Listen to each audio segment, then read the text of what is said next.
Look at your hand. Turn it slowly in the light. Feel the warmth radiating from your skin, the quiet rhythm of your pulse just beneath the surface. Now hold that thought, because what I am about to tell you will change the way you see yourself forever. What if I told you that you are not simply standing on the universe, but that you are a piece of it that has come alive? This is not poetry. This is physics. The hydrogen flowing through the water of your cells right now, every single atom of it was born in the first 3 minutes after the beginning of time itself. When the cosmos was nothing but a blinding sea of energy and heat, those atoms emerged. They have existed for 13.8 billion years, and tonight they are keeping you alive. But hydrogen alone could not build you. The carbon woven into every strand of your DNA, the calcium that holds your bones rigid against gravity, the iron that colors your blood red and carries oxygen to your brain, none of these elements existed at the beginning. They had to be created, and the only forge hot enough to create them was the crushing heart of a dying star. Deep in the cores of ancient suns, temperatures reached millions upon millions of degrees. Atoms were squeezed together with such unimaginable force that they fused into something new, heavier, more complex, more beautiful. But here is the truth that should stop you in your tracks. Those elements remained locked inside those stars, trapped, useless. For you to exist, those stars had to die, and not quietly. They died in the most violent events the universe has ever known. Supernovae. Explosions so powerful they briefly outshone entire galaxies, tearing the star apart and scattering its guts across the void. Every atom that star had spent millions of years forging was flung into the darkness, wandering, drifting, waiting.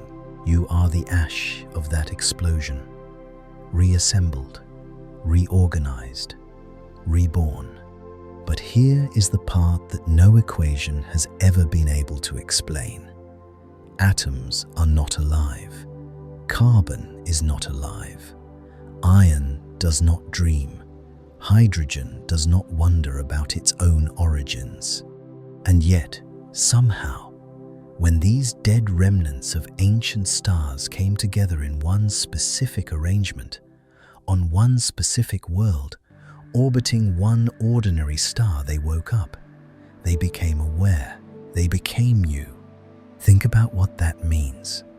The universe wandered in absolute darkness for billions of years. No eyes to see the light of its own stars.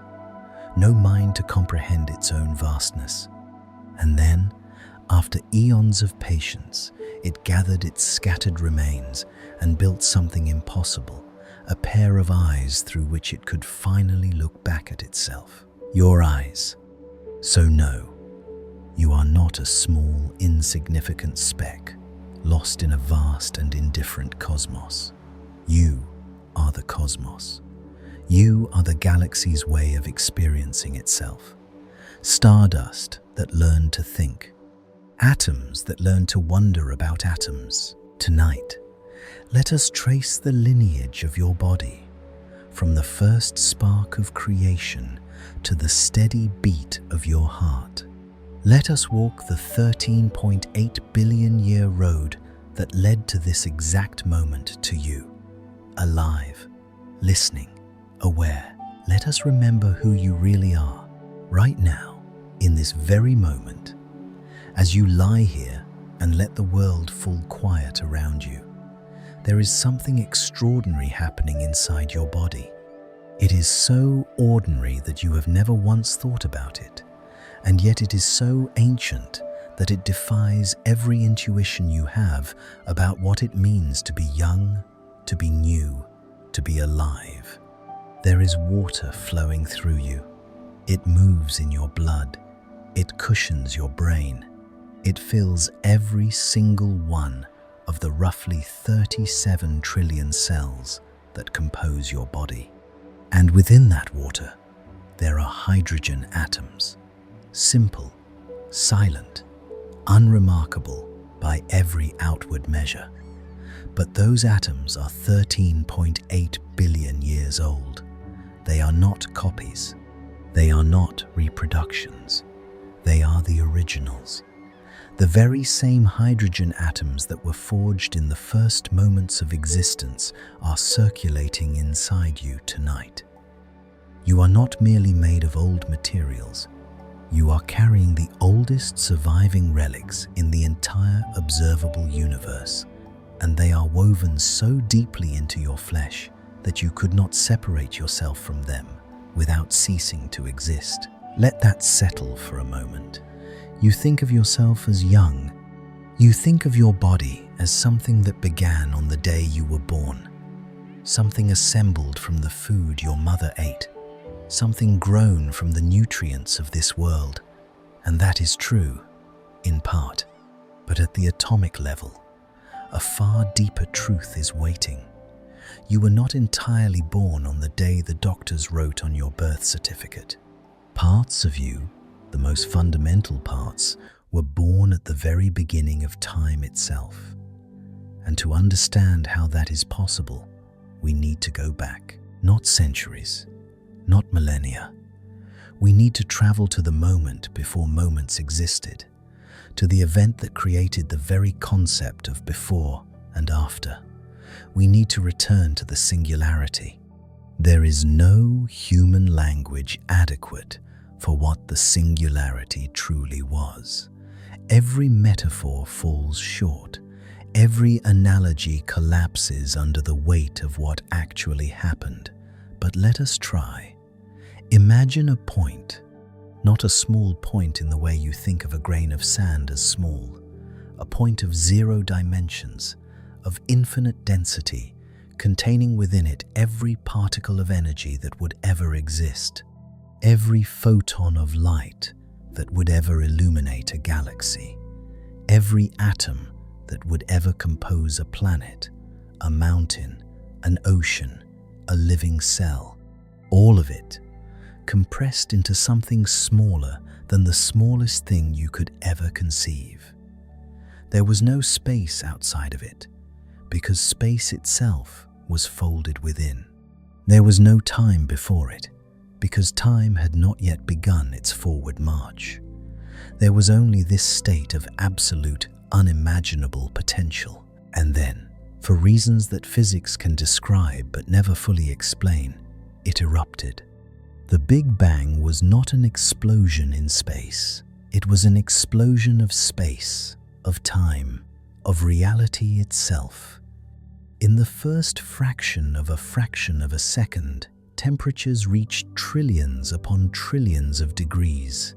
Energy was not a concept, it was the only thing that existed. There was no matter yet, no particles as we know them, only a screaming, blinding plasma of pure force, expanding at a rate that would be meaningless to express in any unit of speed the human mind can comprehend. And within this unthinkable chaos, something began to happen. As the infant universe expanded, it cooled, not quickly, not gently, but it cooled. And as it cooled, energy began to curdle into something new, something that had never existed before. Matter. First came quarks, the most elementary building blocks of substance, born from the raw energy of creation, like crystals forming from a cooling liquid. They flickered in and out of existence, colliding, annihilating, reappearing. The universe at this stage was a war zone, a seething ocean where matter and antimatter clashed in equal measure, each destroying the other on contact. And by every reasonable expectation, they should have annihilated each other completely, leaving nothing but radiation, nothing but light forever cooling in an empty void. But that is not what happened. For every billion pairs of matter and antimatter that destroyed each other, one extra particle of matter survived. 1 in a billion. A slight, almost imperceptible asymmetry, a tilt in the laws of physics so subtle that we still do not fully understand why it exists. And that tiny surplus was enough. That tiny remainder is the reason anything exists at all. That remainder is the reason you exist. Now, within the first 3 minutes, and I want you to truly register how astonishing that window of time is. Within the first 3 minutes after the birth of the cosmos, these surviving quarks began to bind together. The universe had cooled just enough for the strong nuclear force to take hold, to grip these quarks and lock them into place. 3 quarks bound together formed a proton, and a proton, standing alone, with a single positive charge and nothing else, is the nucleus of hydrogen, the simplest atom, the first atom, the foundation of everything that would ever be built, ever be grown, ever come alive. This is the genesis of the atom that is inside you tonight.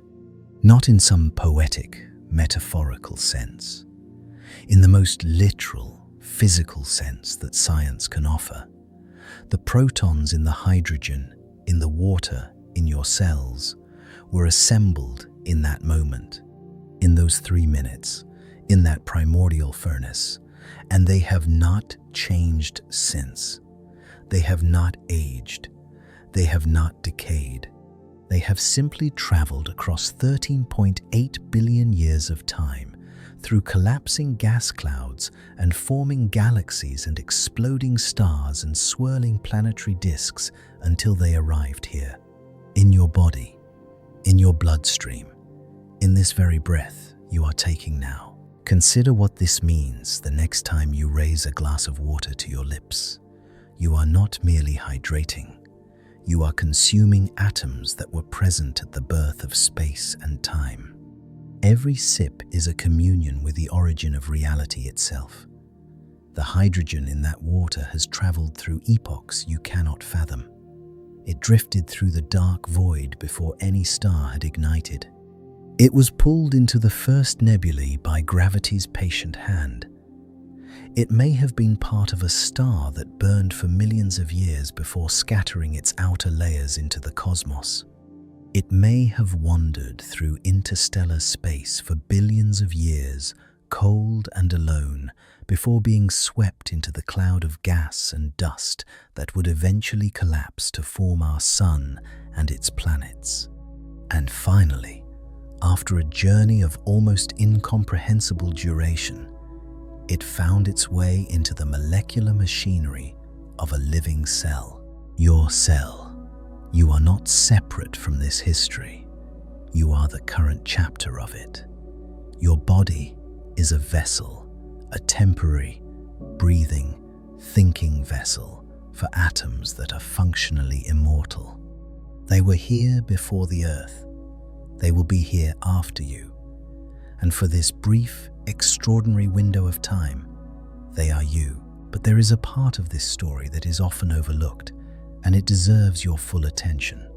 After those first 3 minutes, after hydrogen and a small amount of helium had been forged, the universe entered a period of profound emptiness.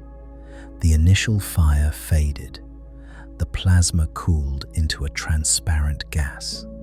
And for the next several 100 million years, the cosmos was dark, completely, utterly dark. No stars, no galaxies, no light of any kind. Just an endless, expanding ocean of hydrogen gas, drifting through a silence so total that the human mind recoils from imagining it. Astronomers call this the cosmic dark ages.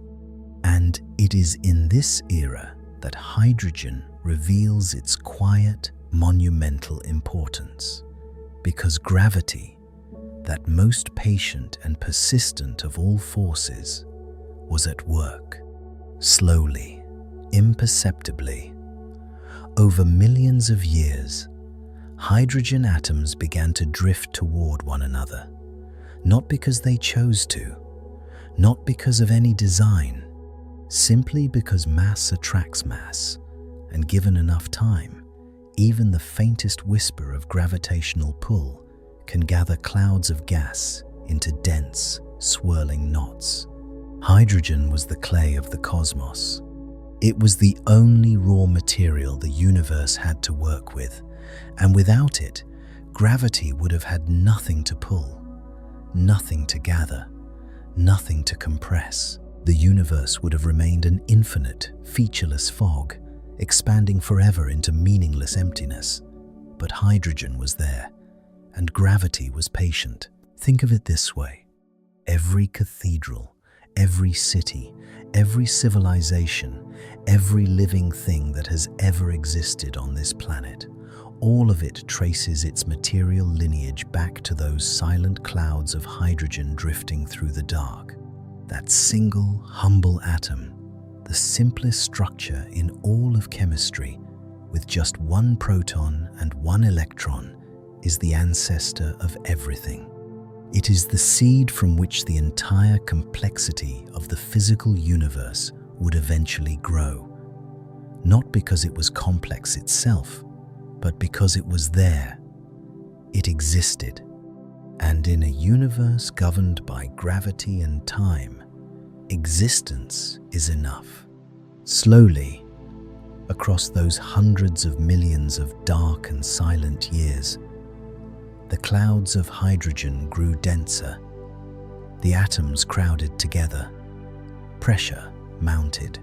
Temperatures at the cores of these collapsing clouds began to rise, and a threshold was approaching a boundary beyond which something entirely new would happen. Something violent, something radiant, something that would change the universe forever and begin the next chapter in the long journey of your atoms.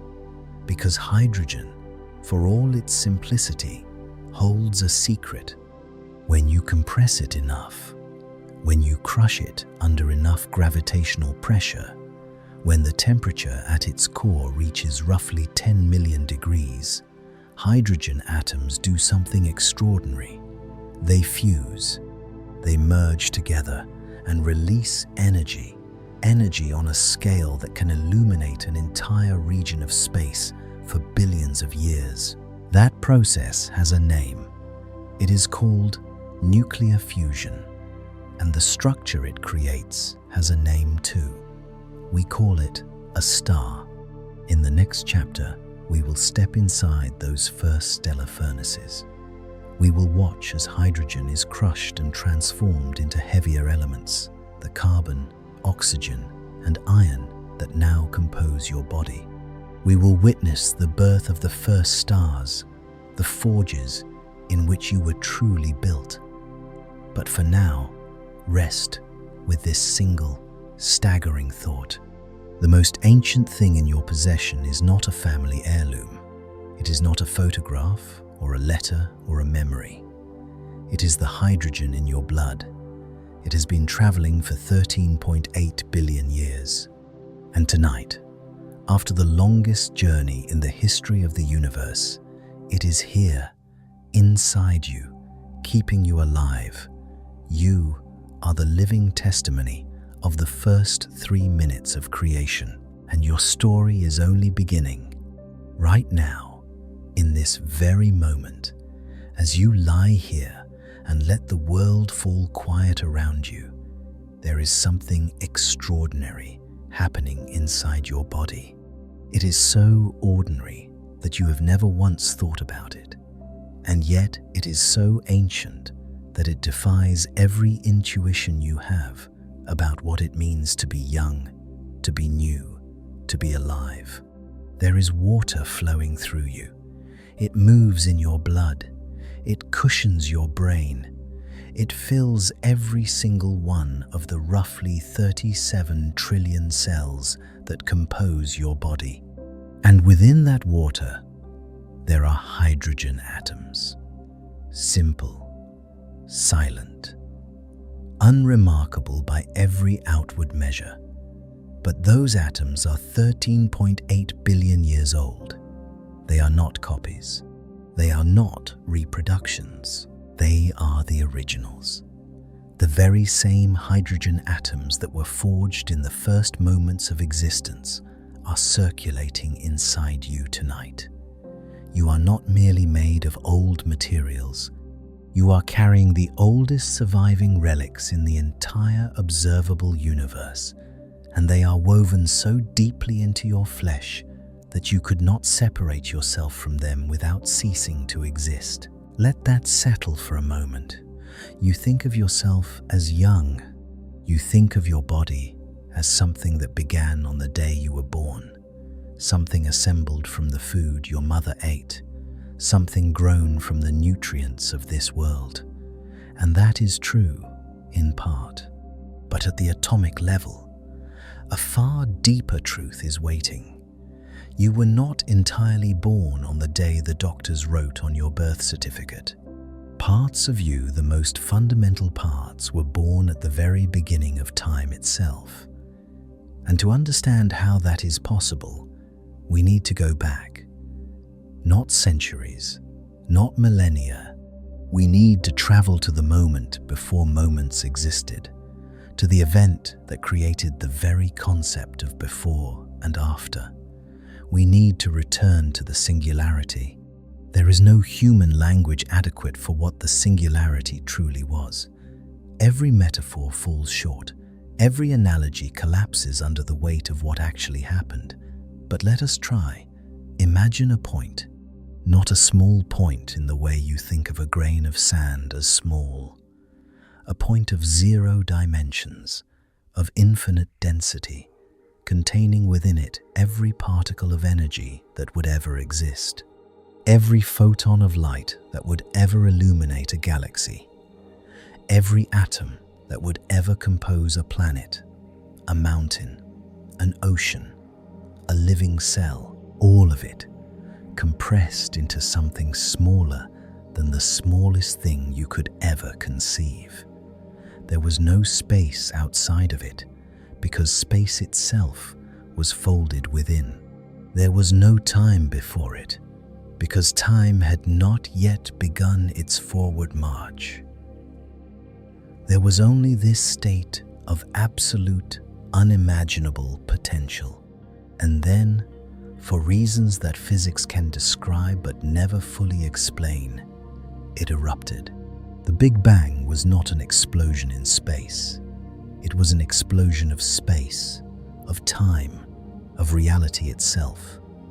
In the first fraction of a second, temperatures reached trillions upon trillions of degrees. Energy was not a concept, it was the only thing that existed. There was no matter yet, no particles as we know them, only a screaming, blinding plasma of pure force, expanding at a rate that would be meaningless to express in any unit of speed the human mind can comprehend. And within this unthinkable chaos, something began to happen. As the infant universe expanded, it cooled, not quickly, not gently, but it cooled. And as it cooled, energy began to curdle into something new, something that had never existed before. Matter. First came quarks, the most elementary building blocks of substance, born from the raw energy of creation like crystals forming from a cooling liquid. They flickered in and out of existence, colliding, annihilating, reappearing. The universe at this stage was a war zone, a seething ocean where matter and antimatter clashed in equal measure, each destroying the other on contact. And by every reasonable expectation, they should have annihilated each other completely, leaving nothing but radiation. Nothing but light forever cooling in an empty void. But that is not what happened. For every billion pairs of matter and antimatter that destroyed each other, one extra particle of matter survived. One in a billion. A slight, almost imperceptible asymmetry, a tilt in the laws of physics, so subtle that we still do not fully understand why it exists. And that tiny surplus was enough. That tiny remainder is the reason anything exists at all. That remainder is the reason you exist. Now, within the first 3 minutes, and I want you to truly register how astonishing that window of time is. Within the first 3 minutes after the birth of the cosmos, these surviving quarks began to bind together. The universe had cooled just enough for the strong nuclear force to take hold, to grip these quarks and lock them into place. 3 quarks bound together formed a proton.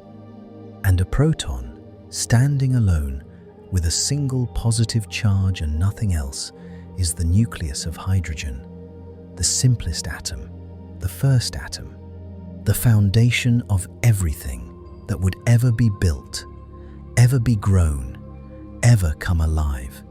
This is the genesis of the atom that is inside you tonight. Not in some poetic, metaphorical sense, in the most literal, physical sense that science can offer. The protons in the hydrogen in the water in your cells were assembled in that moment, in those 3 minutes, in that primordial furnace, and they have not changed since. They have not aged. They have not decayed. They have simply traveled across 13.8 billion years of time, through collapsing gas clouds and forming galaxies and exploding stars and swirling planetary disks until they arrived here, in your body, in your bloodstream, in this very breath you are taking now. Consider what this means the next time you raise a glass of water to your lips. You are not merely hydrating. You are consuming atoms that were present at the birth of space and time. Every sip is a communion with the origin of reality itself.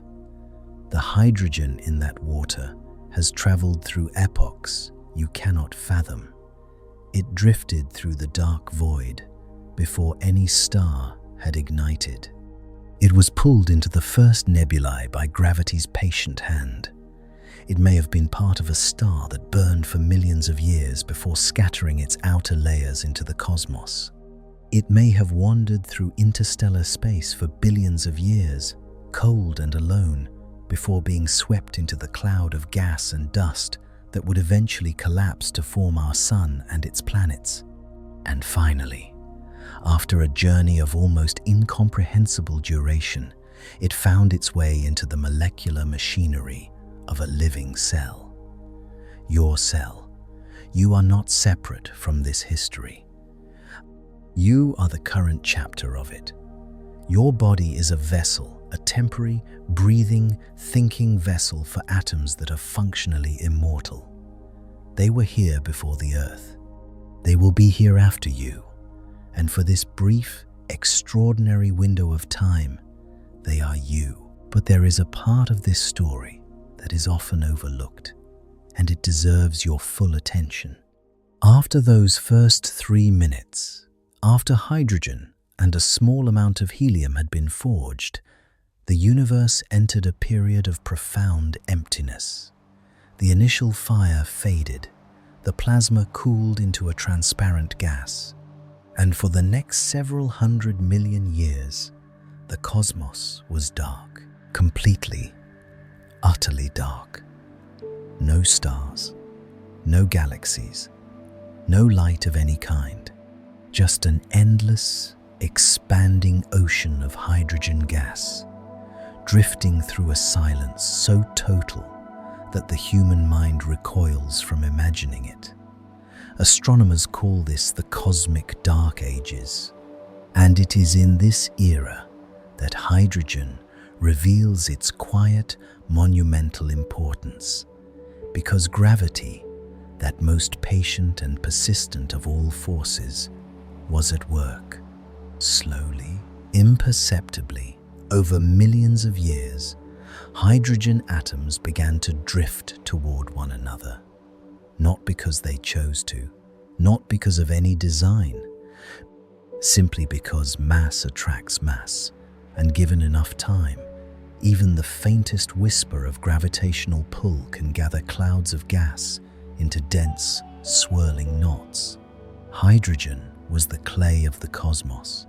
It was the only raw material the universe had to work with, and without it, gravity would have had nothing to pull, nothing to gather, nothing to compress.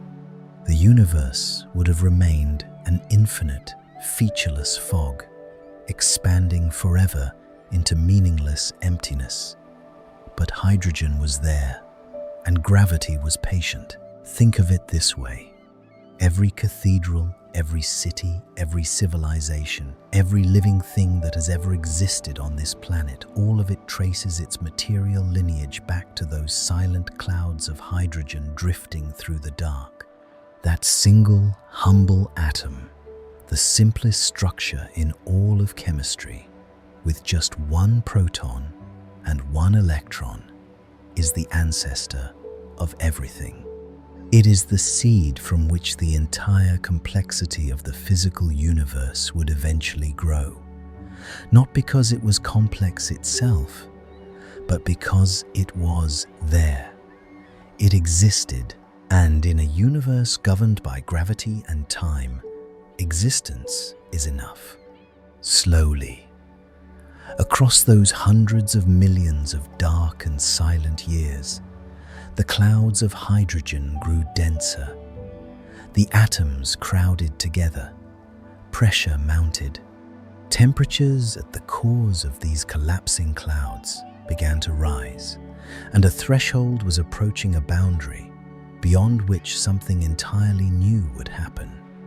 Something violent, something radiant, something that would change the universe forever and begin the next chapter in the long journey of your atoms. Because hydrogen, for all its simplicity, holds a secret. When you compress it enough, when you crush it under enough gravitational pressure, when the temperature at its core reaches roughly 10 million degrees, hydrogen atoms do something extraordinary.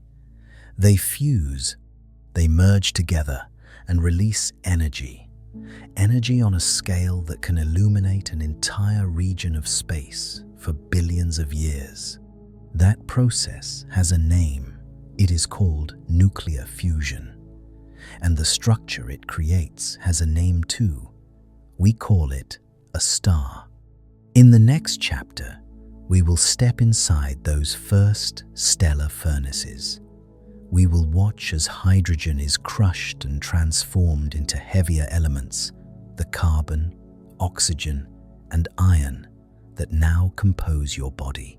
We will witness the birth of the first stars, the forges in which you were truly built. But for now, rest with this single, staggering thought. The most ancient thing in your possession is not a family heirloom. It is not a photograph or a letter or a memory. It is the hydrogen in your blood. It has been traveling for 13.8 billion years, and tonight, after the longest journey in the history of the universe, it is here, inside you, keeping you alive. You are the living testimony of the first 3 minutes of creation, and your story is only beginning.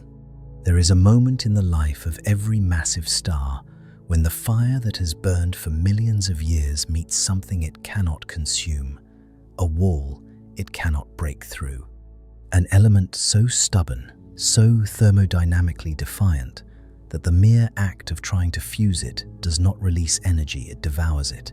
That element is iron. And the moment a star begins to produce iron in its core, it has signed its own death sentence. It does not know this, of course. Stars do not know anything. But the physics is absolute, and the outcome is inevitable. The furnace that has held gravity at bay for eons, balancing the crushing inward pull with the outward pressure of nuclear fusion, has just lost its only weapon. And gravity, that patient, ancient force that has been waiting since the star's first breath, is about to win. To understand why iron is so lethal to a star, you need to understand the bargain that has kept the star alive. Every moment of a star's existence is a negotiation between two opposing forces. Gravity pulls inward, trying to crush the star into a single point, and nuclear fusion pushes outward, releasing enough energy to resist that collapse. For millions of years, this works. Hydrogen fuses into helium, and energy floods outward. When the hydrogen runs low, the core contracts, temperatures rise, and helium fuses into carbon, then carbon into oxygen, neon, silicon. Each new fuel burns hotter, faster, more desperately than the last. The star is not thriving at this point, it is surviving. It is burning through its reserves with increasing urgency, like a furnace consuming its own walls to stay lit. And then silicon fuses into iron, and everything stops. Iron sits at the very bottom of the nuclear binding energy curve.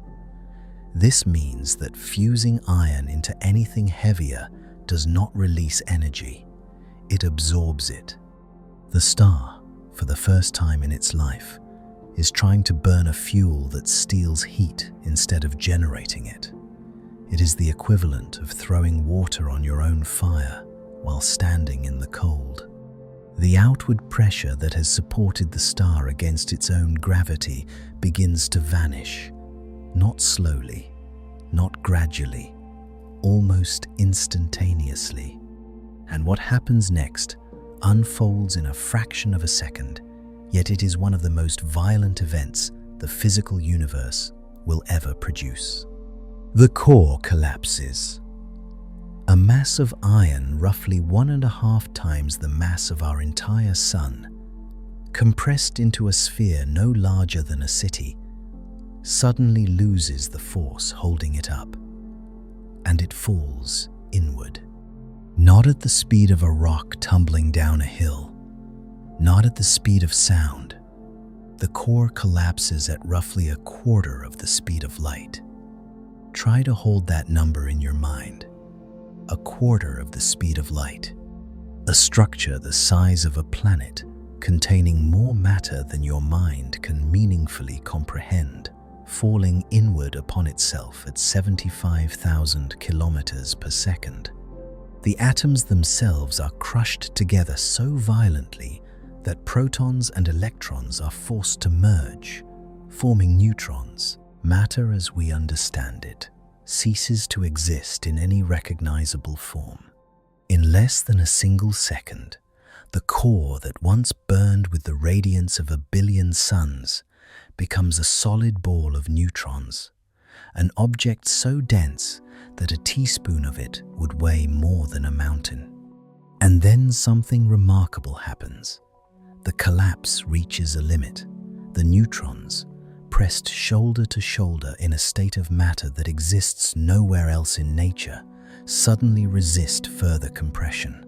The infalling material slams into this incompressible core and bounces.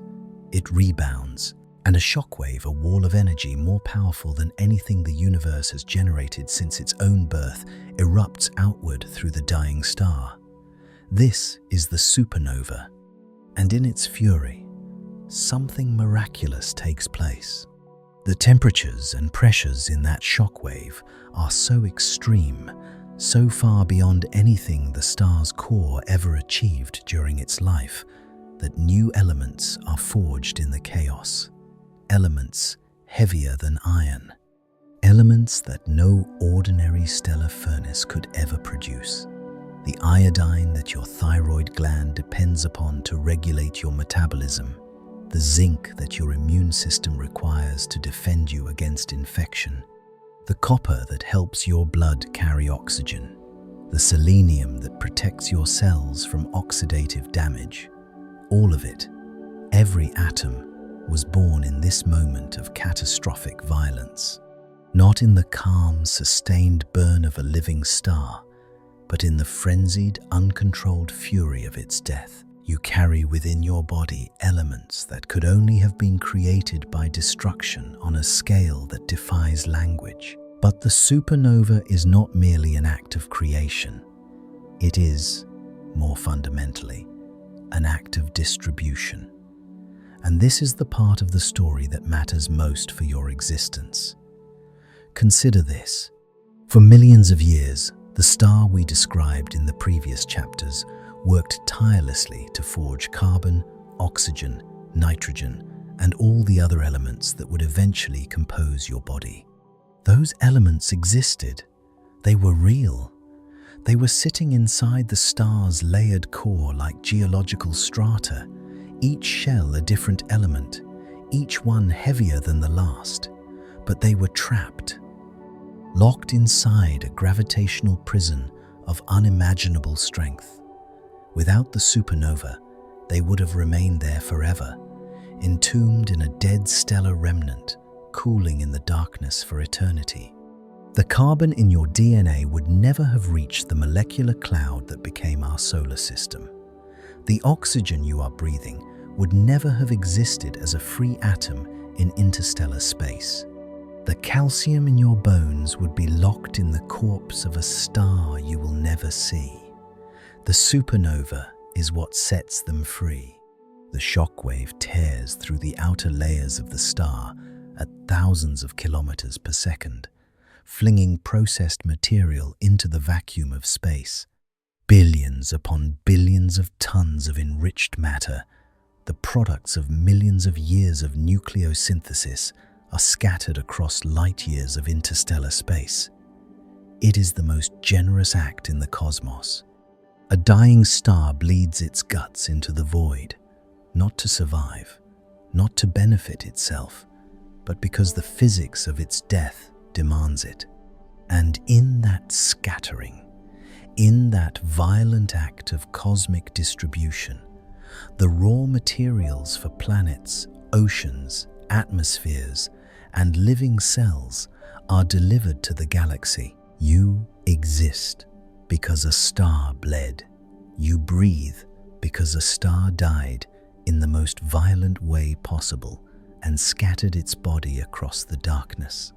Every atom of carbon, oxygen, nitrogen, and calcium that composes your body was once locked inside a stellar core, and it was freed only by this catastrophe. This is not metaphor. This is your physical inheritance.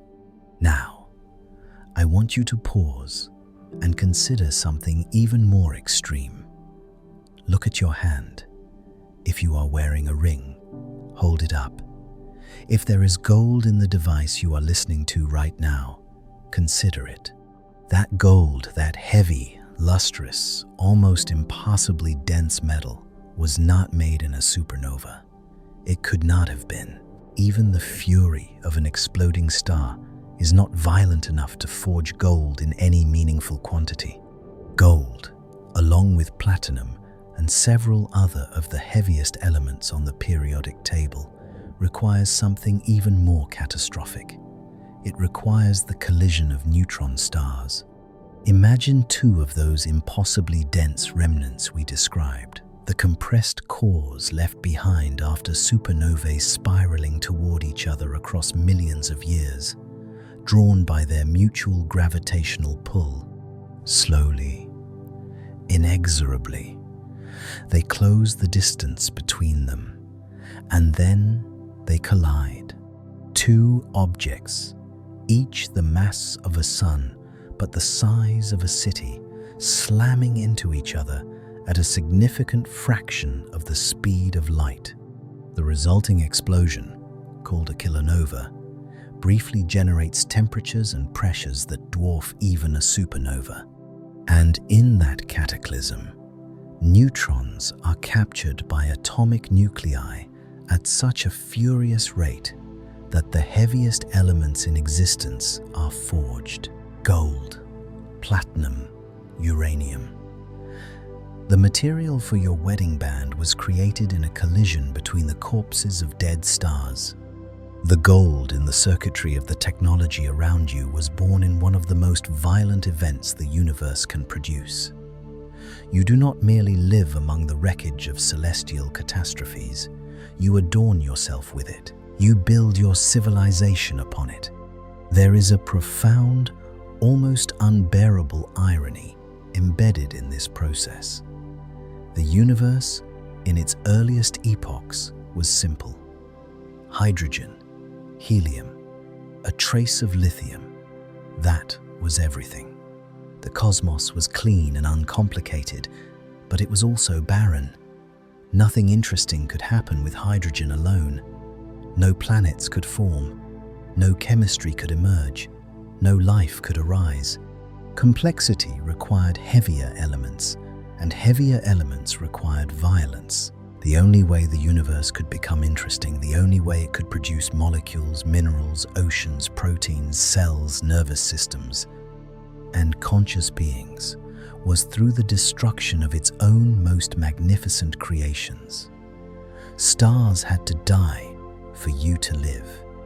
There is no way around this fact. It is not a flaw in the design. It is the design. Creation and destruction are not opposites in this universe. They are partners. They are the same process viewed from different moments in time. The supernova that destroyed a star 10 billion years ago is the same event that delivered the calcium that tonight is allowing your heart to beat. And so we arrive at a moment of reckoning. You are not merely a biological organism, born on a small planet, living a brief life, destined to return to dust. You are the inheritor of a cosmic legacy, written in violence and sacrifice. Every breath you take is underwritten by the death of a star. Every thought you form is made possible by elements that were scattered into the void, by explosions that briefly outshone entire galaxies. You are, in the most physical and literal sense, constructed from the remains of the dead. And yet here you are, alive, warm, aware, a thinking monument to the most destructive forces in existence, somehow carrying those forces within you as gently as a pulse. Speaking of which, that pulse, that quiet, rhythmic drumbeat in your chest that you so rarely notice. There is an element at the center of that process that deserves its own chapter. An element forged in the final moments of stellar collapse, carried across the galaxy in the shockwave of a supernova, and delivered to this planet so that it could find its way into your bloodstream and perform the single most critical function in your body. That element is iron. The same iron that killed the star is now keeping you alive. In the next chapter, we will follow it from the heart of a dying star to the chambers of your own beating heart. And the story it tells is one of the strangest and most beautiful reversals in all of nature. Your blood is red. You have known this since you were a child, since the first time you scraped a knee or bit the inside of your cheek and tasted that strange metallic warmth. But you have probably never stopped to ask the most fundamental question about it. Why? Why is it red? Not blue, not clear, not any other color in the visible spectrum. The answer is quietly extraordinary, and it connects you to the most violent chapter in the history of the stars. Your blood is red because of iron.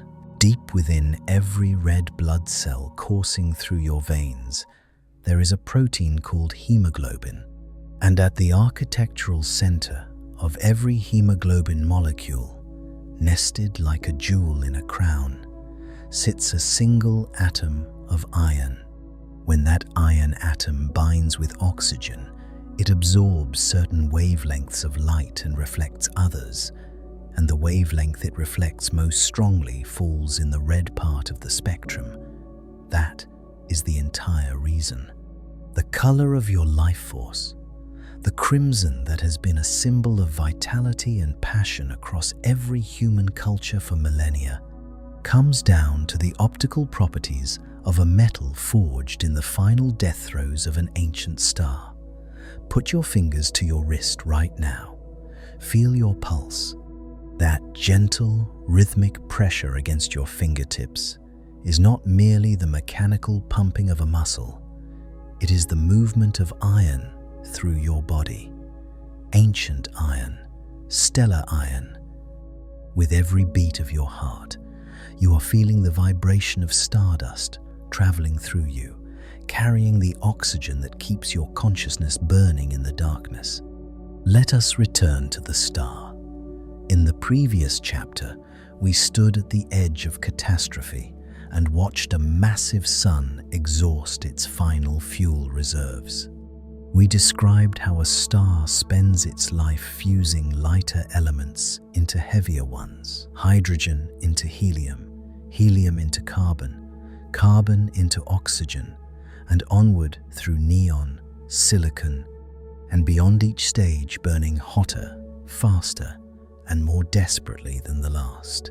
And we described how this chain of fusion reaches its absolute end with iron. This deserves a deeper look now, because the physics of iron's relationship with stellar death is not merely interesting, it is the reason you are breathing. Every element lighter than iron, when fused under sufficient pressure and temperature, releases energy. That released energy is what generates the outward pressure that prevents a star from collapsing under its own gravity. The star is essentially a controlled explosion, held in perfect balance for millions of years, gravity pulling inward, fusion pushing outward. But iron sits at a unique position on the curve of nuclear binding energy. It is the most tightly bound nucleus in nature. There is nowhere lower for it to go. Fusing iron into anything heavier does not release energy. It consumes it. It is like trying to squeeze water from a stone. The star, having produced an iron core through millions of years of sequential burning, suddenly finds itself in a position where its innermost furnace has gone cold. Not cold in the sense of room temperature, cold in the sense that it is no longer contributing to the fight against gravity. The fire has not dimmed. It has, in the most fundamental thermodynamic sense, reversed.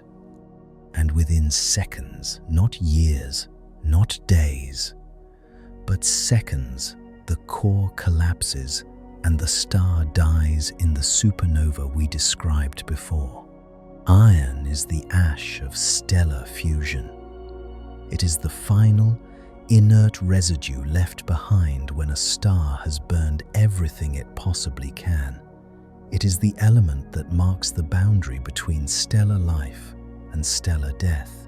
And here is the part that should send a chill through you. That exact same element, the one that kills stars, the one that represents the absolute endpoint of nuclear fusion in the most massive furnaces the universe can build, is the element your body chose, through billions of years of evolution, to perform the single most critical function in your biology, carrying oxygen. The star killer is your life giver. The ash of a dead sun is the engine of your survival. There is a poetry in this that no human writer could have invented, because the irony is too perfect, too precise, too fundamentally woven into the architecture of reality itself. Consider what iron actually does inside you. Every cell in your body requires oxygen to function. Your neurons cannot fire without it. Your muscles cannot contract. Your organs cannot metabolize the food you eat into usable energy, and oxygen, on its own, does not travel well through the bloodstream. It is not particularly soluble in plasma. If your blood relied on simple diffusion alone, you would receive a fraction of the oxygen you need, and you would lose consciousness within moments. You need a carrier, a molecular vehicle that can pick up oxygen in the lungs, hold it securely through the journey of circulation, and then release it precisely where it is needed. That vehicle is hemoglobin, and hemoglobin works because of iron. The iron atom at the center of each hemoglobin molecule has a remarkable chemical property. It can exist in two oxidation states, ferrous and ferric, and it can switch between them with elegant precision. In the lungs, where oxygen concentration is high, the iron atom binds to an oxygen molecule. It grabs it, holds it, carries it through the arteries and into the capillaries, where it reaches tissues starved for air. There, the local chemical environment shifts just enough that the iron releases its cargo, delivering oxygen to the cells that need it. Then it returns through the veins, empty-handed, ready to make the journey again. This happens continuously, relentlessly. Every second of every minute of every hour you have been alive. Your body contains roughly 25 trillion red blood cells at any given moment, and each one carries approximately 270 million hemoglobin molecules. And each hemoglobin molecule contains 4 iron atoms. The scale is staggering. Billions upon billions of iron atoms, working in silent coordination, shuttling oxygen through the labyrinth of your circulatory system with mechanical precision. And every single one of those iron atoms was forged in the final stages of stellar nucleosynthesis, in the crushing core of a star that no longer exists. Now I want you to consider scale from the other direction. Your body contains approximately 3 to 4 grams of iron in total. That is enough to make a small nail. A single, unremarkable iron nail, no longer than your finger. It seems almost trivially small, but that nail required a star, not a modest star, not a quiet, long-lived sun like the one that warms our planet. Your iron required a massive star, 8, 10, perhaps 25 times the mass of our sun, a star large enough and hot enough to sustain fusion all the way to the iron limit. A star that burned through millions of years of sequential nuclear reactions, consuming its hydrogen, then its helium, then its carbon, then its oxygen, then its silicon, each stage lasting a fraction of the time before it, until the final silicon burning phase lasted mere days before the core filled with iron, and the end came. A structure the size of 1,000,000 Earths had to be born, had to burn, and had to die in the most violent explosion in nature, just to produce and scatter the iron that tonight composes a few grams of your blood. Every human being walking on this planet is a repository for the remains of ancient stellar giants.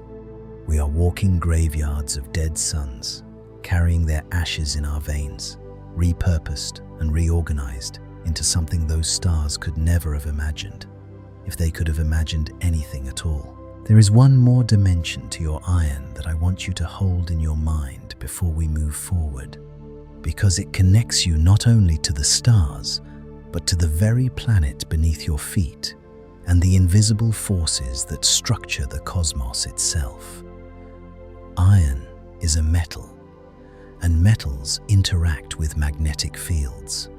The earth beneath you has a core made almost entirely of iron and nickel, a spinning, churning ocean of liquid metal, generating the magnetic field that surrounds this planet and shields it from the lethal radiation of the solar wind.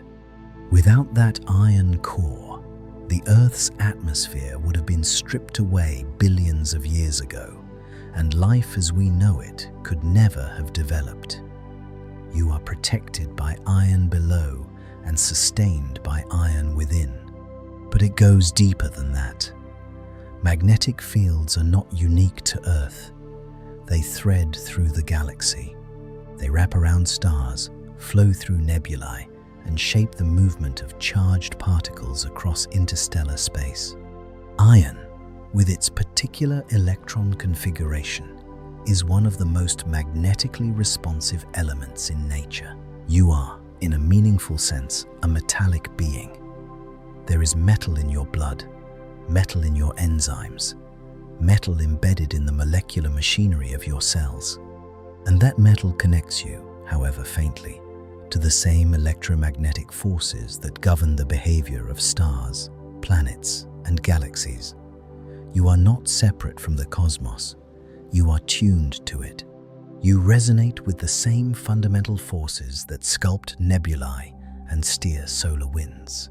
The iron in your hemoglobin, and the iron in the Earth's core, and the iron in a distant neutron star all obey the same laws, respond to the same forces, and share the same origin.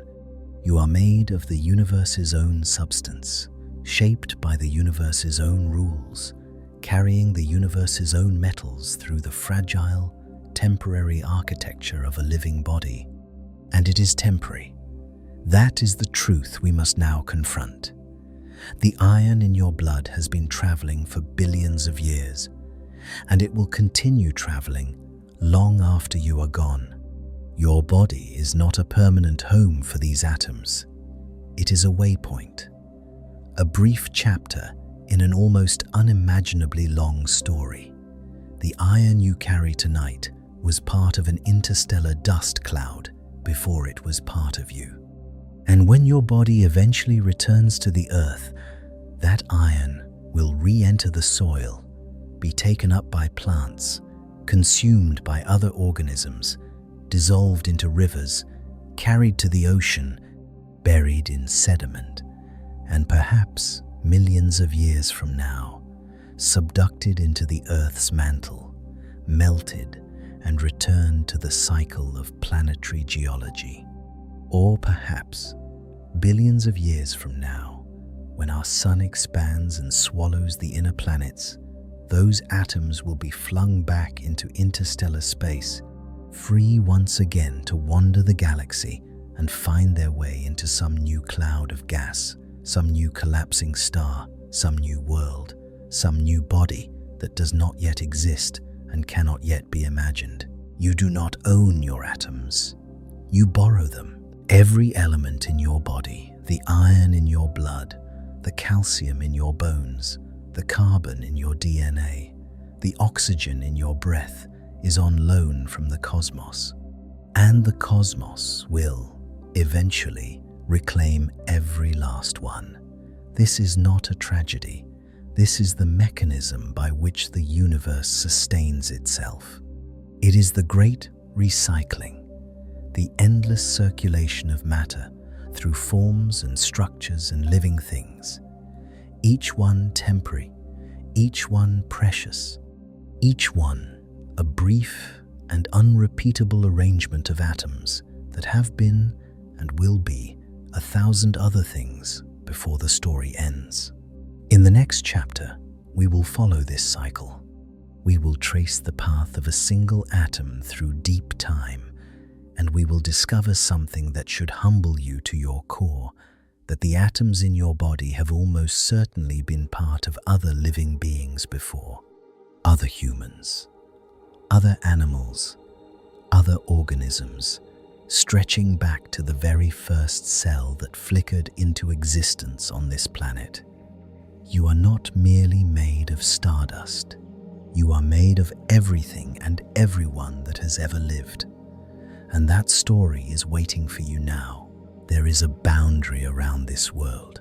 You cannot see it. It is not a wall or a fence or a line drawn on any map, but it is there, and it is one of the most important facts about your existence. The Earth is, for all practical purposes, a closed system. The matter that is here now is, with vanishingly small exceptions, the same matter that has been here for over 4 billion years.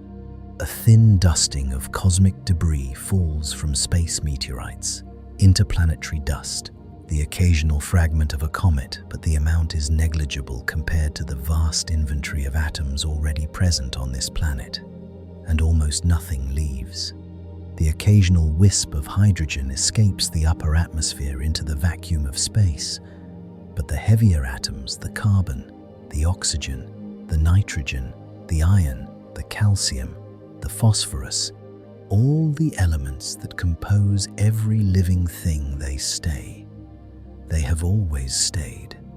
They are trapped here, on this world, in this closed loop of matter that has been cycling and recycling through every form imaginable since the Earth first cooled from a molten ball of rock into a world capable of holding oceans and growing life. What this means is both simple and staggering. There is no new material available.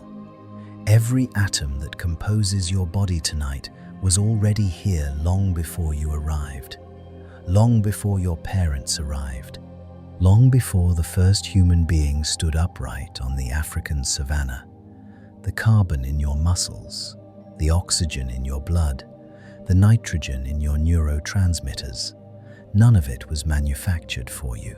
All of it has been used before, countless times, in countless forms, by countless beings. You are not made of fresh ingredients. You are made entirely of recycled parts, and those parts carry within them a history so deep and so widely distributed that it connects you to every living thing that has ever existed on this planet. Let me show you how intimate this connection truly is, with an example that has fascinated physicists and philosophers for decades. Take a breath, a single, ordinary breath.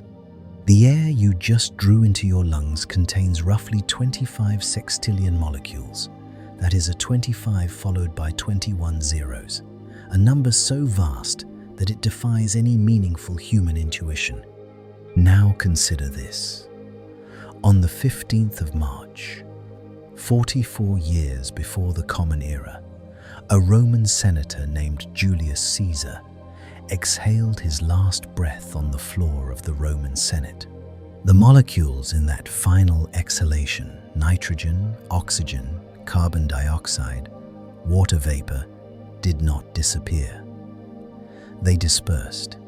They mixed into the atmosphere. They were carried by winds across continents and oceans. They were absorbed by plants and released again. They dissolved in rainwater and evaporated back into the sky.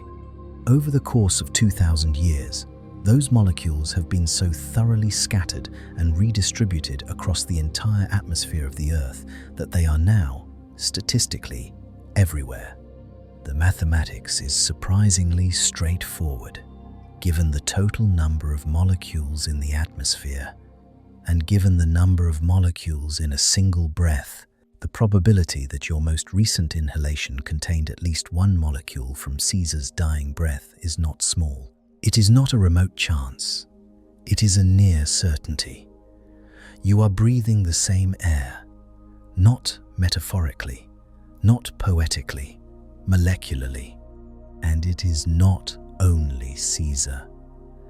Apply the same logic to any person who ever lived and breathed long enough ago for their exhalations to have fully mixed into the global atmosphere. Leonardo da Vinci, Cleopatra, the Buddha, an unnamed farmer who tended rice paddies in ancient China 3,000 years ago. A child who lived and died in a Neolithic settlement and whose name was never recorded by anyone. Every breath you take contains molecules that once passed through their lungs, that were warmed by their bodies, that carried their carbon dioxide into the air. You are not separated from these people by the gulf of history. You are connected to them by the continuous, unbroken circulation of matter through the atmosphere of a closed world.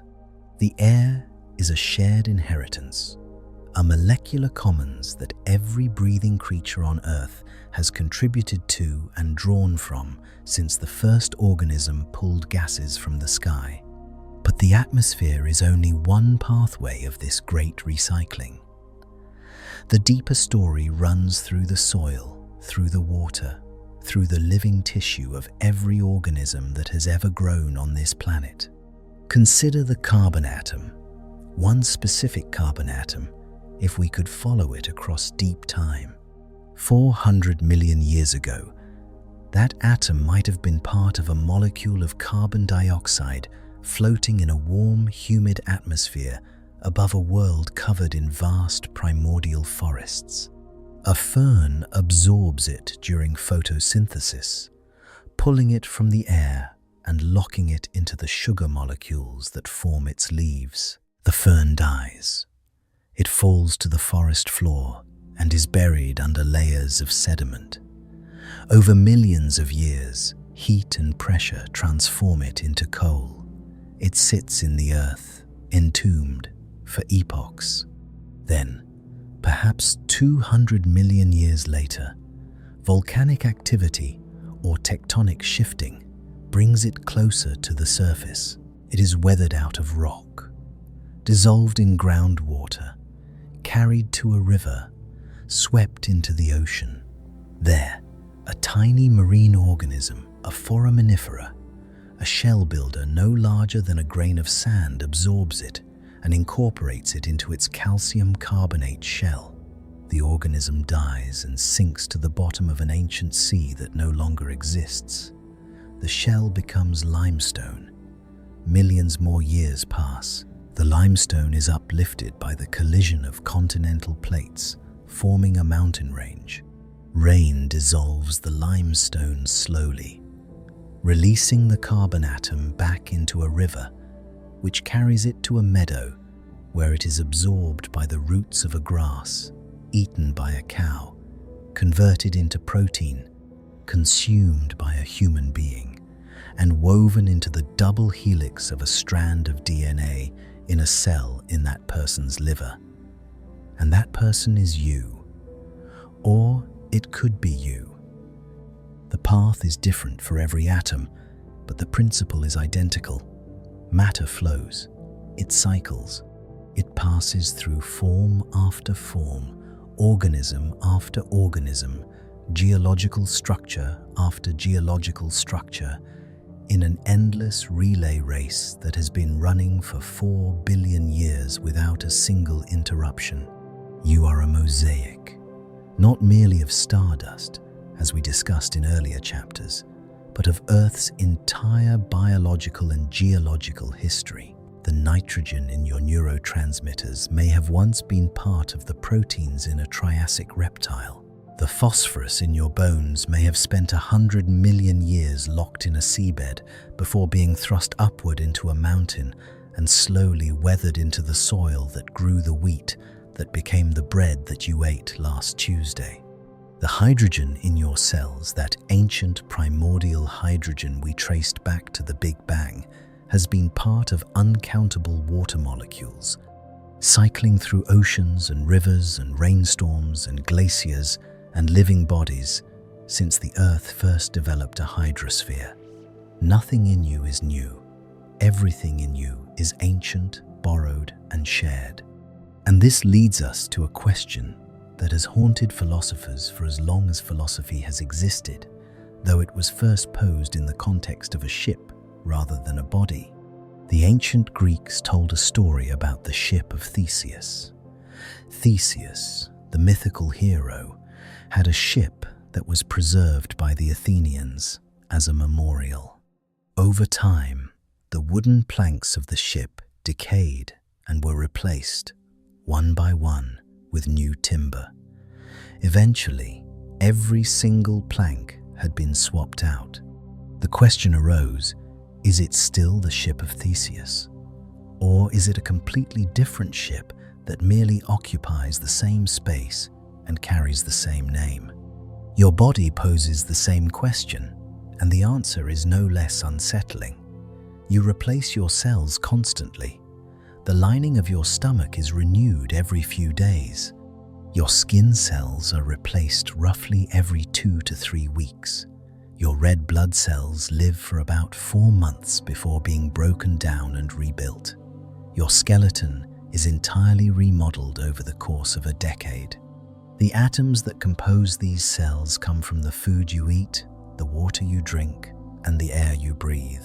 And the atoms that leave the ones shed from your skin, exhaled in your breath, excreted from your body, return to the world to be taken up by other organisms, other systems, other lives.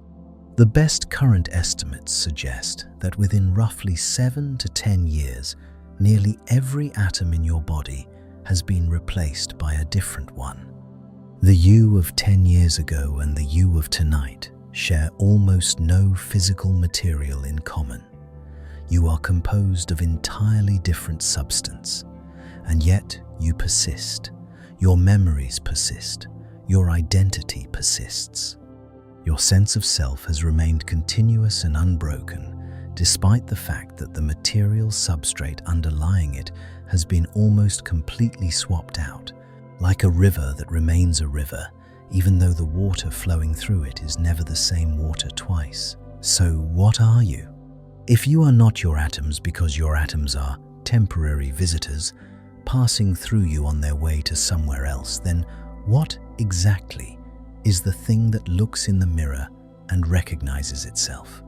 The answer, as best as modern biology and physics can articulate it, is that you are a pattern. You are an arrangement, a process, a specific, extraordinarily complex configuration of matter and energy that maintains its structure even as the individual components are continuously replaced.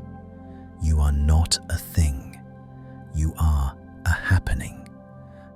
A verb more than a noun. A dynamic, self-sustaining pattern through which the ancient atoms of this planet flow, briefly taking the shape of a human being before moving on to become something else entirely.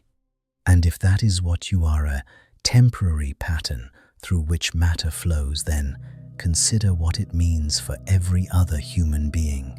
Every person you have ever loved or hated, admired or envied, every stranger you have passed on the street, every historical figure you have read about, every human being alive today, and everyone who has ever lived, all of them are patterns through which the same finite reservoir of atoms has flowed. There is no physical boundary between you and them. The carbon in your body was once in their bodies. The oxygen in your lungs was once in their lungs. The water you drink has been drunk before, 1 billion times over, by 1 billion different beings. At the atomic level, the concept of a separate, isolated self begins to dissolve. There is no us and them. There is only matter, flowing through form after form, briefly becoming aware of itself before rearranging into something new. We are not merely connected by shared history, or shared culture, or shared DNA. We are connected by shared substance.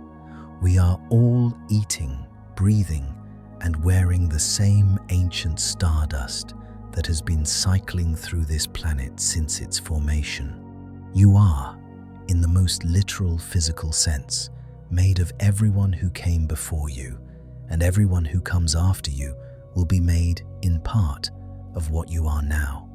Let that settle in the quiet. Feel the weight of it, the transience and the continuity, woven together so tightly that they are indistinguishable. You are temporary, and you are part of something that has never stopped. Your atoms will go on. They will become soil and sea and sky, and in time, other living things that will never know your name, but will carry your substance within them as surely as you carry the substance of those who came before. But before we follow this path further, there is one more revelation waiting, one more layer of strangeness beneath everything we have discussed. We have talked about your atoms as though they are solid things, tiny, hard, indivisible pellets of matter that pass from body to body like marbles traded between children. But they are not solid. They are not hard. They are, in fact, almost entirely empty. The atom itself, the fundamental building block of everything you are and everything you have ever touched, is a ghost. A shimmering, probabilistic cloud of energy with almost nothing at its center. And in the next chapter, we will step inside that ghost and discover that the solid world you think you live in is an illusion, so complete, so seamless, so perfectly maintained by the forces of physics that you have never once suspected the truth. You are not solid. You have never been solid. And the space between what you are and what you appear to be is stranger than anything we have encountered so far. Press your thumb against the tip of your index finger. Feel that, the firmness, the solidity, the unmistakable sensation of one physical object meeting another. Your entire life has been built upon this certainty that you are solid, that the ground beneath you is solid, that the chair supporting your weight and the walls enclosing your room and the body you have inhabited since the day you were born are real, tangible, dense, and filled with substance. Now let me dismantle that certainty entirely, because the truth about what you are made of, the truth about what everything is made of, is so fundamentally at odds with your daily experience that it borders on the absurd. You are almost entirely nothing. Not metaphorically, not philosophically, physically, structurally, mathematically. The atoms that compose every cell of your body are overwhelmingly, staggeringly, almost exclusively empty space. And the solidity you feel right now, the firmness of your own fingertips pressing together, is one of the most convincing illusions in all of nature. Let us begin with the architecture of a single atom. You have probably seen diagrams in textbooks, a cluster of spheres at the center representing protons and neutrons, with smaller spheres orbiting neatly around them like planets around a sun. These diagrams are useful, but they are profoundly misleading in one critical respect. They do not show you the scale. The nucleus of an atom, the dense core where almost all of its mass is concentrated, is extraordinarily small compared to the overall size of the atom itself. If you were to enlarge a single hydrogen atom until it was the size of a cathedral, the nucleus at its center would be no larger than a grain of sand resting on the floor. If you enlarged it further, to the scale of a football stadium, the nucleus would be a peanut sitting on the center of the pitch, and the single electron would be a gnat, a barely visible speck, buzzing somewhere near the outermost row of the highest stands. Everything between them, all that vast, cavernous, echoing space, is empty. Not filled with air, not filled with some invisible substance.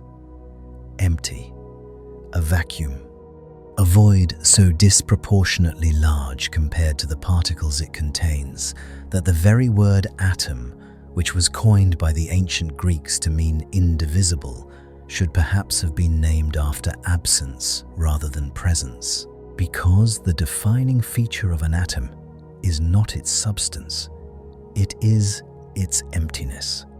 Now, scale this up. Your body contains approximately 7 octillion atoms. That is a 7 followed by 27 zeros. And every single one of them is built on this same architecture of emptiness. Which means that you, the being you think of as solid and substantial and physically present in this room, are overwhelmingly composed of nothing. The actual matter in your body, the protons, neutrons, and electrons that constitute the tangible, measurable, physical stuff of you, occupies an almost inconceivably small fraction of the space you appear to fill. How small? Consider this thought experiment and let it unsettle you as deeply as it should. If you could somehow reach into every atom in the human body and remove all the empty space, collapse the distance between every nucleus and every electron, compress all the actual matter down until there was no void left between the particles, the result would be a speck so small you could barely see it. Now, extend that same operation to every human being on the planet. All 8 billion of us. Remove all the empty space from every atom of every person alive today, and the entire human race, every man, woman, and child, every body, every brain, every bone and organ and drop of blood would compress into an object roughly the size of a single apple. You could hold all of humanity in the palm of your hand. Yet that apple would weigh approximately 600 million metric tons. Every kilogram of every person would be accounted for, because mass comes from matter, and the matter is still there. It is just that the space between the particles, the vast emptiness that gives us the illusion of volume, has been removed. We are heavy ghosts, dense beyond comprehension, yet spread so thin across such disproportionate emptiness that we appear to be substantial beings occupying real space. The truth is far stranger. We are tiny islands of mass floating in oceans of nothing, held in shape by forces rather than by substance. And this leads to what is perhaps the most disorienting realization of all. You have never touched anything. Not once, not ever. In your entire life, from the moment you were born to this very second, you have never made physical contact with any object, any surface, any other human being. What you experience as touch, the sensation of your hand resting against a table, the feeling of another person's skin against yours, the impact of your feet on the ground is not matter meeting matter. It is force meeting force, and the force responsible is electromagnetism. Here is what actually happens when you press your hand against a wall. The outermost electrons of the atoms in your skin approach the outermost electrons of the atoms in the wall's surface. And electrons are negatively charged. Like charges, repel each other. As the electron clouds of your hand's atoms draw close to the electron clouds of the wall's atoms, a repulsive electromagnetic force pushes back. It is this force, this invisible, intangible field of electromagnetic repulsion that you feel as resistance, as solidity, as the sensation of touching something hard and real. But at no point do the particles themselves make contact. There is always a gap. An infinitesimally small but physically real gap between the electrons of your hand and the electrons of whatever you think you are touching. You are hovering, always, on a cushion of electromagnetic force, separated from the rest of the physical world by a barrier of charge that you can never cross. The warmth of a lover's hand in yours, the cool smoothness of a stone picked up from a riverbed, the sharp sting of a slap. None of these sensations involve actual physical contact between particles of matter. They are all translations of electromagnetic interactions into nerve signals that your brain interprets as touch. The solidity of your world is a neural construct, a story your nervous system tells you because it is useful for survival. But it is not, in the strictest physical sense, real. You are a ghost, interacting with other ghosts through fields of force that bridge the emptiness between you without ever allowing the emptiness to close. Now, let us go deeper, because even the tiny fraction of the atom that is not empty space, even the protons and neutrons and electrons that we have been calling the actual matter, these too are not what they appear to be. You might imagine them as tiny, hard, billiard balls of stuff. Solid little pellets of material that simply happen to be very small. They are not. At the subatomic scale, the very concept of a solid object breaks down entirely. What you find when you look closely enough is not matter in any way that the word is commonly understood. What you find are fields, vibrations, excitations in underlying quantum fields that permeate all of space. An electron is not a ball. It is a disturbance in the electron field, a ripple, a localized packet of energy that behaves like a particle under certain conditions and like a wave under others. A proton is not a solid sphere. It is a roiling, dynamic system of quarks and gluons, bound together by the strong nuclear force, themselves excitations in their respective quantum fields. There is no hard center. There is no ultimate, irreducible pellet of stuff at the bottom of reality. There are only fields and the vibrations within those fields and the interactions between those vibrations. Matter, as you understand it, is energy, not converted from energy, not powered by energy. It is energy, condensed, slowed, locked into standing patterns by the fundamental forces of nature. The famous equation you have heard quoted since childhood, energy equals mass times the speed of light squared, is not a formula for converting one thing into another. It is a statement of identity. Mass and energy are the same phenomenon, expressed differently. You are not a collection of things. You are a collection of events, happenings, processes, a sustained, dynamic cascade of quantum interactions taking place in the vacuum of space, giving rise to what you experience as a body, a brain, a life, and even your mass, the very quality that makes you feel heavy, that keeps your feet planted on the earth, that makes you register on a scale even that is not inherent to your particles. The quarks that compose your protons and neutrons have mass, yes, but it is astonishingly small.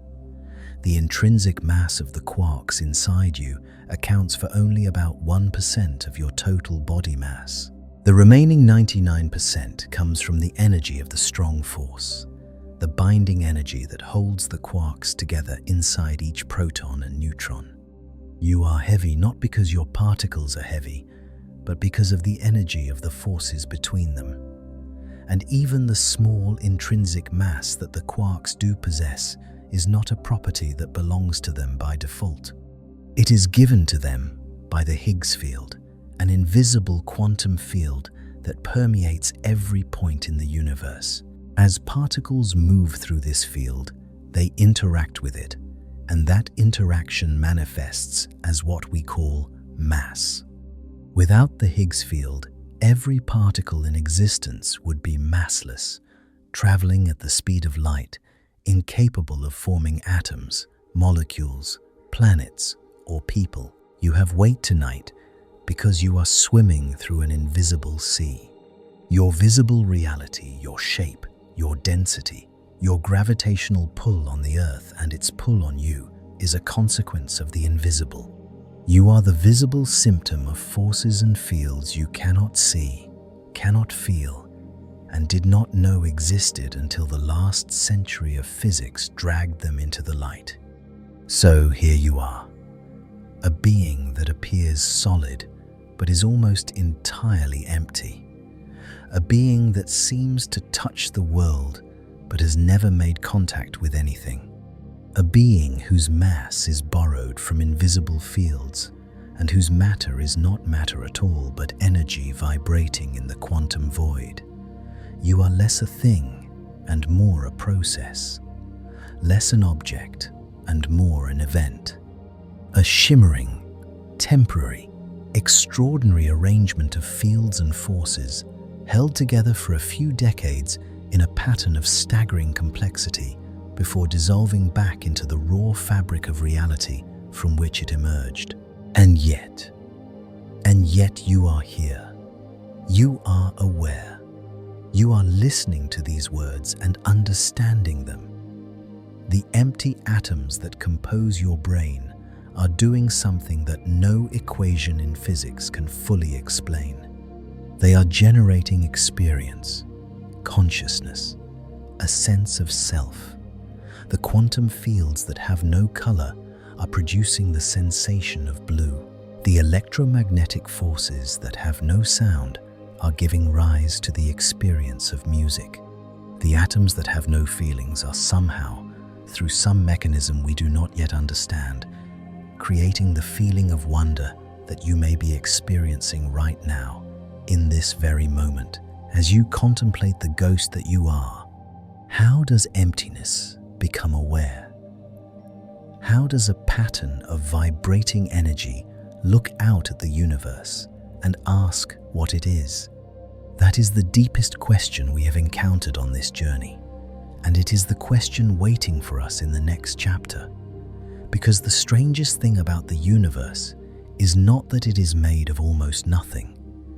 The strangest thing is that the almost nothing woke up, and it is staring back at the stars that made it, wondering why it can see them at all. You are afraid of dying. You may not think about it often. You may have pushed it to the far edges of your awareness, filed it away in that quiet room at the back of your mind where you keep the things too heavy to examine in daylight. But the fear is there. It lives in you like a low hum beneath the music of your daily existence. The fear that one day, this extraordinary experience of being alive, of tasting, seeing, feeling, remembering, loving, will simply stop, that you will cease, that the thing you call yourself will be extinguished like a candle, and the darkness that follows will be permanent and total and without appeal. I am not going to tell you that this fear is irrational. It is deeply, profoundly human, but I am going to tell you that it is based on an incomplete understanding of what you are. Because what we have learned across the chapters of this journey, from the primordial hydrogen of the Big Bang, to the iron in your blood, to the ghostly emptiness of your atoms, to the miracle of your consciousness, all of it converges on a single, inescapable conclusion. You cannot be destroyed, not the deepest, most fundamental you. The pattern will dissolve. Yes, the specific, extraordinary arrangement of atoms that gives rise to your thoughts, your memories, your personality, that arrangement is temporary. It always was. But the substance of you, the matter and energy that compose every cell and every thought, that substance, is governed by laws far older and far more absolute than the biology of a single human life. The law of conservation of mass, the law of conservation of energy, the first law of thermodynamics. Energy cannot be created or destroyed. Matter cannot appear from nothing or vanish into nothing. It can only change form. And when the biological pattern that is you finally releases its hold, when the last electrochemical signal fades and the body grows still, what happens is not annihilation. It is redistribution. The atoms that were borrowed from the cosmos are returned, not lost, returned. Every single one of them, accounted for, conserved, released back into the vast library of matter from which they were drawn. You are not losing yourself. You are expanding, dissolving back into the everything from which you briefly emerged. And where will you go? Trace it with me. Follow the atoms forward through time, beyond the moment of your biological ending, into the future they will inhabit without you. Your body returns to the earth, and the earth begins its patient work of reclamation. The carbon that once formed the proteins in your muscles is broken down by microorganisms, bacteria, and fungi that have been performing this ancient service since life first appeared on this planet. That carbon enters the soil. It is absorbed by the roots of a tree, drawn upward through the trunk, and woven into a leaf that unfurls in the spring sunlight. Perhaps it is a maple. Perhaps it is an oak. Perhaps, centuries from now, it is a giant redwood, one of the tallest living things on Earth. And the carbon that was once part of your beating heart now stands 100 meters tall, swaying gently in the coastal fog of a world you will never see but helped to build. The nitrogen that once formed your neurotransmitters, the molecules that carried your thoughts, your moods, your moments of joy and sorrow, returns to the atmosphere. It mixes with the air. It is pulled from the sky by lightning and deposited in the soil as nitrate, where it nourishes crops that feed people whose names have not yet been chosen. The calcium that held your bones rigid against gravity dissolves and is carried by groundwater into a river, then to the sea, where it is taken up by a coral polyp and deposited as limestone on the floor of an ocean that will outlast every city currently standing on this planet. The water in your cells, that ancient water whose hydrogen atoms we traced back to the first 3 minutes of the universe, evaporates. It rises into the atmosphere, joins a cloud, and falls as rain on a mountainside halfway around the world, collecting in a stream that a child will drink from on a summer afternoon 100 years from now. Some of your atoms will become part of a mountain. Some will nourish the roots of wildflowers in a meadow that does not yet exist. Some will be carried into the upper atmosphere and scatter the light of a setting sun, painting the sky in shades of amber and rose for a generation not yet born. You are not merely leaving something behind. You are becoming something ahead. You are the architect of future worlds, not through intention, but through the simple, inviolable physics of matter flowing through form.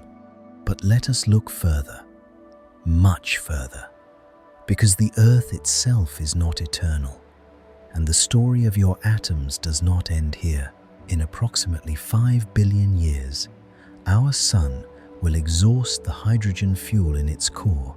It will swell into a red giant, expanding outward until it engulfs Mercury, then Venus, and then, in all likelihood, the Earth itself.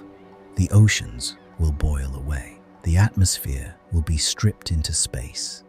The rocks will melt, and every atom on this planet, every atom that was ever part of a mountain, an ocean, a forest, a city, a human body, will be scattered. Some will be consumed by the expanding sun and mixed into its outer layers.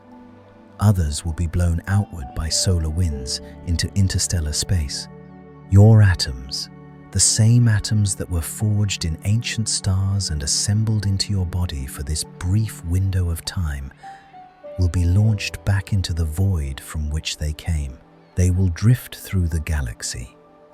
They will join vast clouds of interstellar gas and dust nebulae, the stellar nurseries we described in the earliest chapters of this series.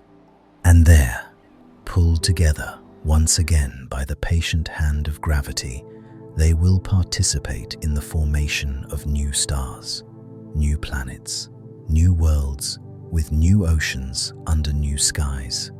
And perhaps new life, new organisms that will grow and breathe and look up at their own night sky and wonder where they came from, never knowing that part of the answer is you. You are a cosmic traveler. You have always been a cosmic traveler.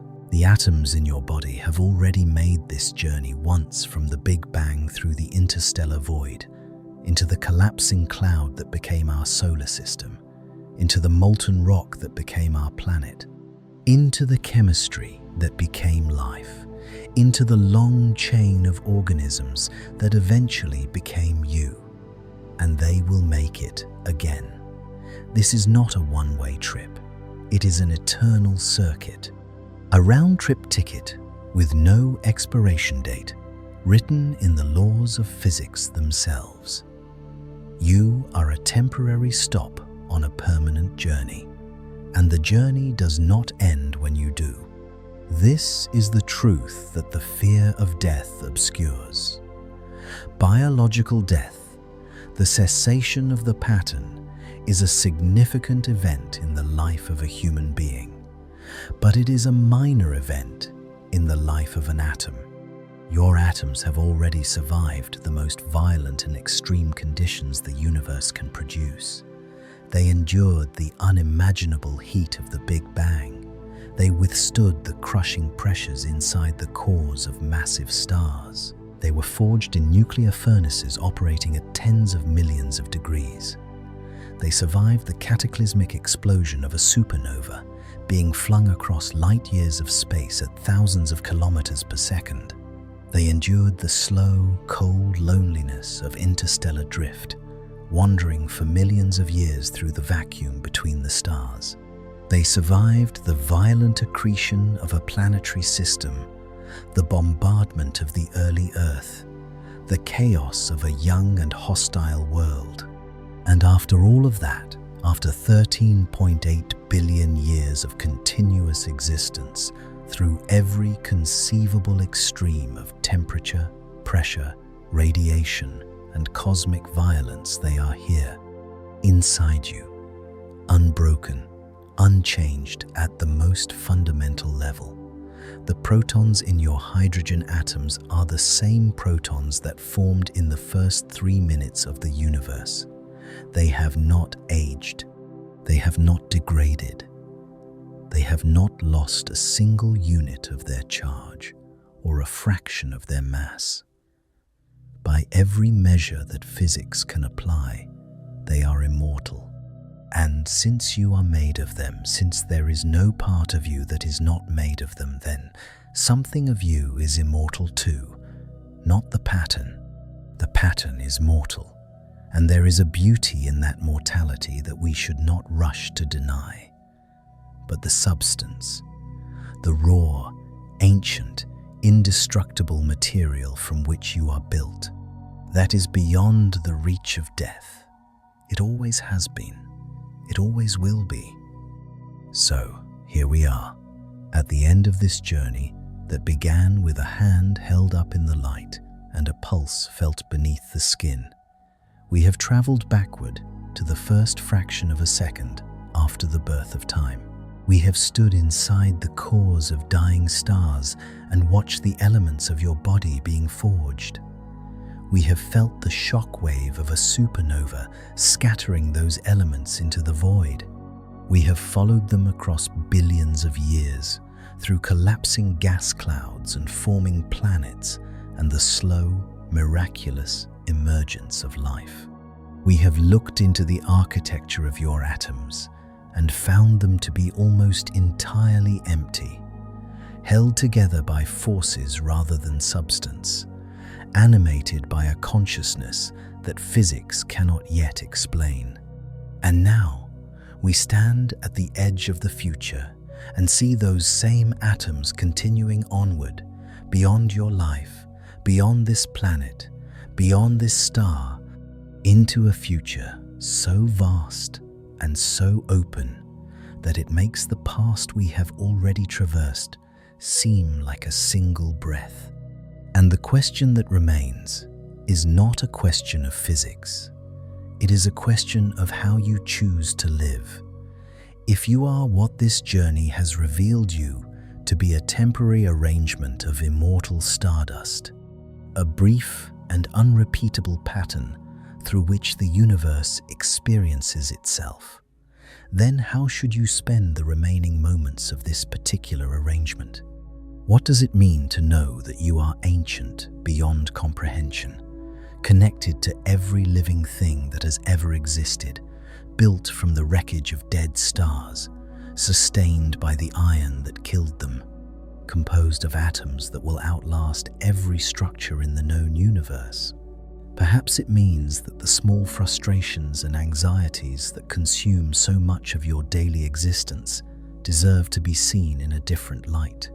Perhaps it means that kindness is not merely a moral virtue, but a recognition of physical truth, that the person across from you is made of the same stardust, the same recycled atoms, the same borrowed matter from the same ancient source.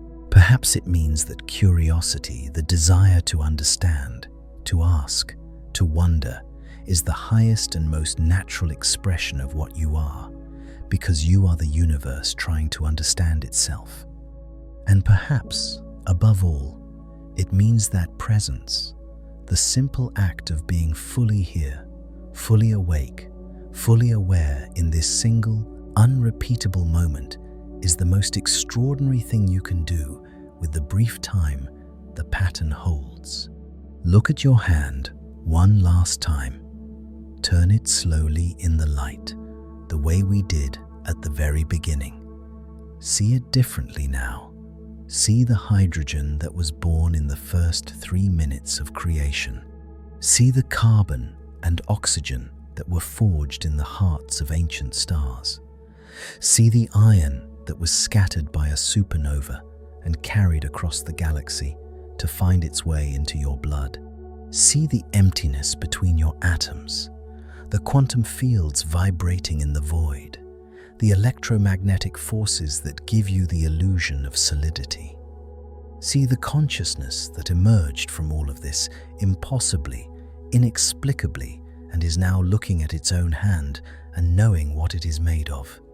You were there at the beginning, 13.8 billion years ago, in the fire and the light and the first breath of time. You were there, and you will be there at the end, when the last stars burn out and the atoms drift through the cooling dark, still intact, still carrying the story of everything they have ever been. You are the stardust that learned to breathe, the atoms that learned to think, the emptiness that learned to feel, the universe that learned to love. And when this brief and precious pattern finally releases you back into the everything, you will not be gone. You will simply be on your way, because the stars are patient and they are waiting for you to come home.